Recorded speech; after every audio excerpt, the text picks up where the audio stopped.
Labor Day, a holiday for the living. But for some, it became the day their souls never escaped. So, when you celebrate this year, remember, not all who worked, not all who played, made it back home alive. Story 1. The factory fire on Labor Day, 1978. In a small industrial town in the Midwest, the smell of smoke carried across the night sky. But long before the fire engines arrived and the news cameras rolled, it began with something much smaller. Something ordinary, almost forgettable. A spark. Inside the Jackson textile mill, a handful of workers had been convinced to stay late. It was the holiday, yes, but overtime pay was good. But in this town, no one could afford to turn it down. The machines rattled endlessly, spitting threads and dust into the air.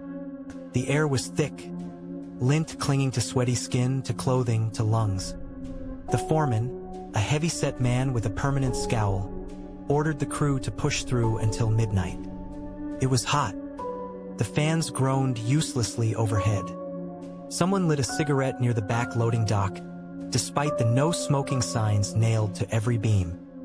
The glowing ember fell, not onto the ground, not into the ashtray, but into a pile of fabric scraps at the edge of the conveyor belt. No one noticed at first. The music of the machines drowned everything. The metallic slams, the belts humming, the hiss of steam. By the time a faint thread of smoke curled upward, it was too late. The fire spread faster than anyone imagined. The fabric ignited with a soft whoosh, then roared into an inferno. Within minutes, the flames leapt across tables, racing along the lint-dusted walls. Panic erupted. Workers screamed, shoving each other as the orange glow devoured the factory floor. They ran for the emergency exits and found them chained shut. The foreman had locked them earlier. Standard practice, he always said, to keep lazy workers from sneaking out. Now those heavy chains sealed their fate. They tried the front doors. Smoke rolled toward them like a living thing, filling their throats, blinding their eyes. One woman, choking, pounded her fists bloody against the door. The metal stayed cold, unyielding. Behind her, men shouted, voices breaking into terrified sobs. The fire didn't just burn. It ate. It swallowed cloth, wood, and flesh alike. The heat blistered skin before the flames even touched. The smoke smothered lungs, forcing some to collapse long before the fire reached them. Outside, neighbors heard the chaos. At first, they thought it was just the factory working overtime. But then came the sound that would haunt them forever. Screams, dozens of them, rising together in a chorus of desperation. By the time fire trucks arrived, the mill was a furnace. The roof had already collapsed inward, spitting sparks into the sky. Firefighters tried to pry open the chain doors, but they were warped by heat. Those inside pounded against them until their fists stilled. When the fire was finally quenched, what remained inside was unrecognizable. Machines were twisted skeletons. The floor was a blackened ruin. And 25 workers, men and women who had only wanted a little extra pay, were found burned where they had fallen, their final moments frozen in agony. The town mourned. Funerals stretched for days. But whispers began soon after, whispers that something remained in the ruins. The city condemned the building, but it wasn't torn down. For years it sat there, looming against the skyline, its windows shattered, its walls scarred. Teenagers dared each other to sneak in at night. Some swore they heard things, soft coughing in the dark, as if someone still choked on smoke. Others claimed to hear banging on the walls, like fists still hammering to be let out. One boy returned pale and trembling, insisting he saw a figure in the ashes. Skin blistered, eyes hollow, mouth stretched wide in a silent scream. He never spoke of it again. Even adults passing by at night admitted to unease. A heavy smell lingered in the air, acrid and burnt, though the fire had long been extinguished. The wind seemed to carry faint voices, pleas, prayers, cries for help. Some said the workers had never left, that they were trapped, not just by chains and flames, but bound forever to the factory where they died. Decades passed. The town grew, changed, modernized. But the mill remained, rotting, untouched. Developers who planned to demolish it pulled out mysteriously, claiming financial trouble, or, more quietly, that they had a bad feeling about the place. The building stands even now, windows dark like watching eyes. Every year on Labor Day, locals say the same thing. Don't go near the factory after midnight, because on that night, the fire starts again. Passers-by have reported seeing an orange glow flickering through the windows, though the building is empty. Some swear they hear the roar of flames, the metallic groan of collapsing beams. Most chilling of all are the screams, dozens of them, echoing faintly into the night, trapped in an endless replay of their final moments. It is said that if you walk close enough, if you press your ear against the scorched bricks, you'll hear it clearly. The pounding of fists, the desperate voices crying, "Open the door!" But the doors, like always, remain chained shut. And those who died in the Jackson textile mill remain locked inside, forever. Story 2. The Fairground Accident, Labor Day, 1999. The sun had just begun to set when the annual carnival came to life. The fairground lights blinked against the darkening sky. Rides spun in dizzy circles, and the smell of popcorn and fried dough clung to the humid air. Families poured in, clutching tickets and balloons, their laughter rising over the tinny music of the carousel. For the small town of Fairview, the carnival was tradition. Every year, on Labor Day weekend, the empty fields transformed into a glowing wonderland.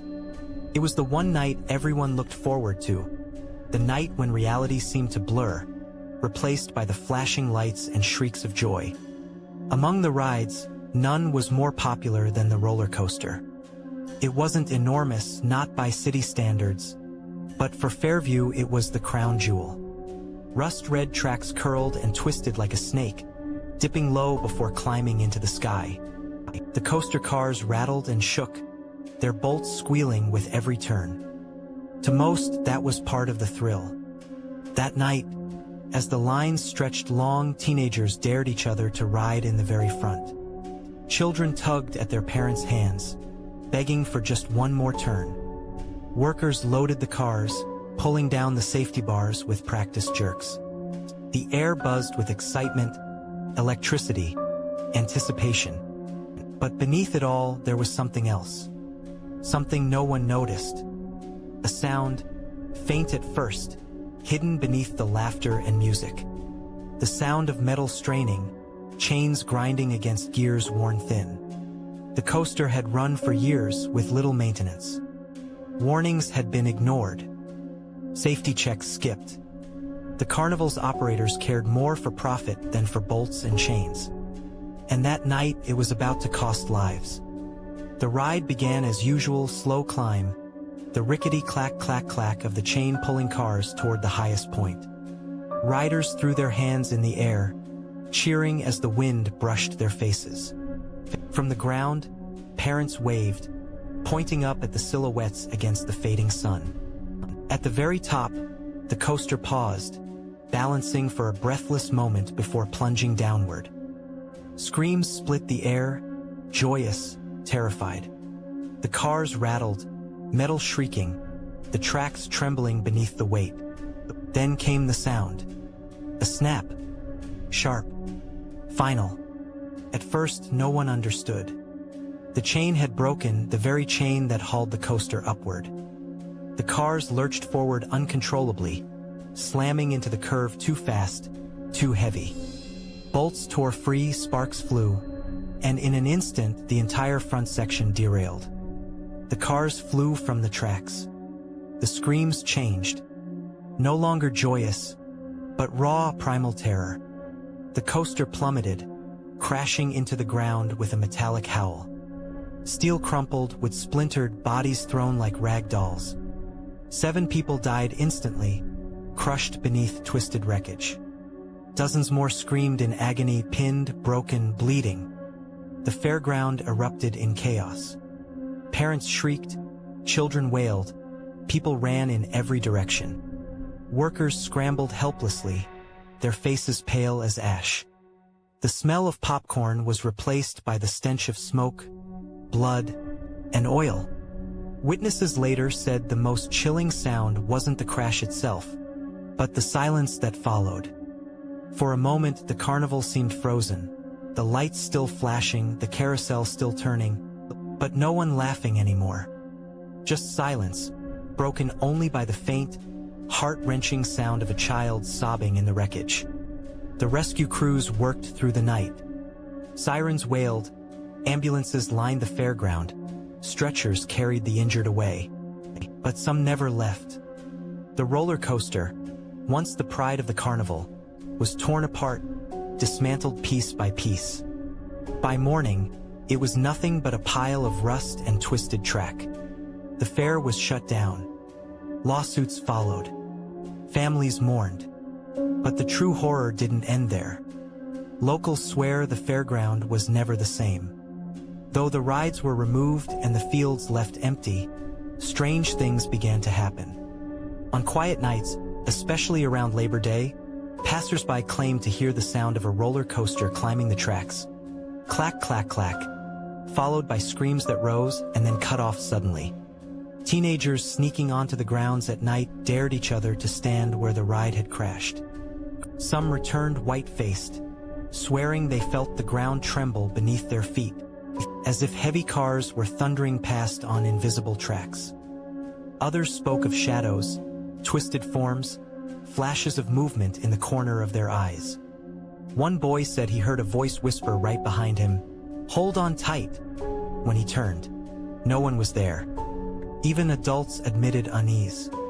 A mother walking her dog near the ground swore she saw carnival lights flickering in the distance, though the field was empty. The faint echo of calliope music drifted on the wind, and her dog whined, pulling her away. The abandoned fairground became a place of legend. Some avoided it entirely, crossing the street rather than walking past.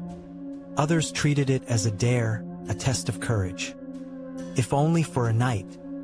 The lights flicker, the music plays, and the screams of the lost fill the air once more. And if you're unlucky enough to be there, to hear the faint rattle of chains and the creak of rusted tracks, don't look up. Because if you do, you may just see it. Shadowy cars filled with pale faces, mouths open in endless screams, falling forever. The carnival promised fun, joy, escape. But for 7 souls, it delivered only death. And every year since, it has delivered a reminder, one you can still hear if you listen closely. The sound of a roller coaster climbing, the clack of chains, the brief pause at the top, and then the fall. Forever. Story 3. The Lake Drowning. Labor Day, 2011. The summer had been long and brutal, the kind of heat that clung to skin like a second layer. By September, the lake at the edge of town had become an escape for everyone. Families during the day, teenagers at night, and anyone looking to cool off beneath the heavy sky. That Labor Day, a group of friends gathered on its shore for a party. There were coolers of beer, music blaring from car speakers, laughter echoing across the water. The lake stretched dark and endless before them, a sheet of glass reflecting the last traces of the sun. They were young, invincible, or so they thought.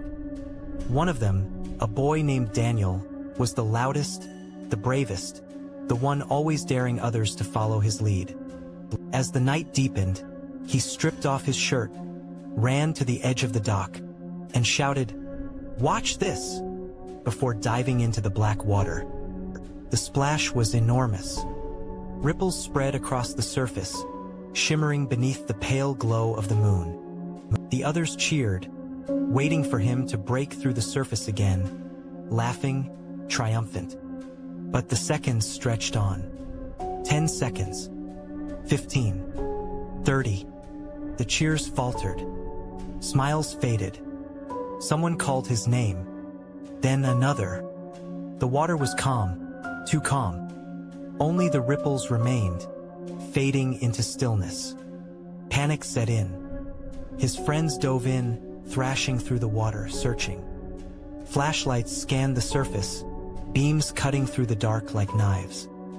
But the lake was deep, its bottom tangled with weeds that clutched like skeletal fingers. They dove again and again, lungs burning, but Daniel never surfaced. By the time the rescue teams arrived, the party had turned to chaos. People screamed, sobbed, shook each other in disbelief. Divers searched until dawn, and when they finally found him, he was lodged deep in the weeds, his body pale, his eyes wide open as though frozen in terror. His arms were outstretched, tangled in roots that wrapped around him like chains. It looked less like a drowning, and more like he had been dragged down. The official report said otherwise, of course. Accidental drowning, a tragic mishap. The weeds caught his limbs, and panic sealed his fate. But those who were there whispered something different, because some swore they saw it. One girl, shivering in shock, claimed she saw a pale hand reach up from the depths and pull him under. Another said she heard a voice in the water, faint and gurgling, whispering Daniel's name before he vanished. Most dismissed it as fear, hysteria. But the story spread quickly, twisting into something darker. The lake became a place of avoidance, its reputation poisoned. Few dared swim after dark. Parents warned their children to stay away. Fishermen reported strange things. A sudden tug at their lines that snapped them in two, shadows darting beneath the surface, bubbles rising when the water should have been still. Some claimed the weeds weren't just plants, that they moved on their own, curling and twisting like living things, reaching up for anything unlucky enough to drift too close. But the most terrifying stories came every year after, on Labor Day. People walking near the lake at night began to report hearing splashing. At first faint, then frantic, like someone thrashing, struggling, gasping for air. Some even swore they heard voices, desperate cries of "Help me! Please!" echoing across the water. Yet when they looked, the lake was calm, untouched, smooth as glass. One man, a jogger, said he stopped to catch his breath by the dock late one Labor Day evening. He heard coughing, choking, as if someone was drowning right beside him. He shined his flashlight over the water and saw nothing. Nothing but still black water. But the coughing didn't stop. It grew louder, closer, until it seemed to come from directly beneath him. Terrified, he ran, and swore he'd never go near the lake again. Another time, two teenagers dared each other to swim across on Labor Day night. They never made it. One turned back, shaken, saying he felt something brush his legs, cold and slimy. He made it to shore. The other, he disappeared beneath the surface.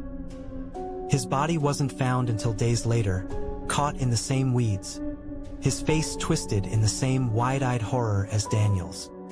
The town began to whisper that the lake was cursed, that every Labor Day it demanded another soul. Some blamed the weeds, saying they were haunted, fed by the dead. Others believed something lived beneath, something old, something patient, something that pulled victims down and never let them go. Whatever it was, the pattern remained. Every year around the holiday, someone went missing. A swimmer, a fisherman, a reckless teenager. And each time, the story was the same. Lungs filled with water, bodies found tangled, eyes staring in silent terror. Now, even those who don't believe avoid the lake after dark, especially on Labor Day. The parties have stopped. The laughter has vanished. The dock stands empty, rotting, the wood soft and splintered. But if you go there, if you stand at the edge of the water on a still September night, you'll feel it. The air heavier, colder. The silence oppressive. And if you listen carefully, you'll hear it. The faint slap of hands on the surface, desperate, frantic. The sound of someone drowning. And sometimes, if the moon is bright, you might see more. A pale face just beneath the surface, eyes wide and unblinking, staring straight up at you. Lips moving, whispering words you cannot hear. A hand reaching, fingers brushing just inches below the water's skin. But be warned. If you lean too close, if you let curiosity pull you nearer, that hand may break through, fast and violent, dragging you down before you can even scream. And once you're in its grip, the lake will never let you go. Labor Day was meant to be a holiday of rest, of joy. But at the lake, it became something else. A reminder that the line between celebration and tragedy is razor thin. And that some waters are never meant to be disturbed. And that some waters are never meant to be disturbed.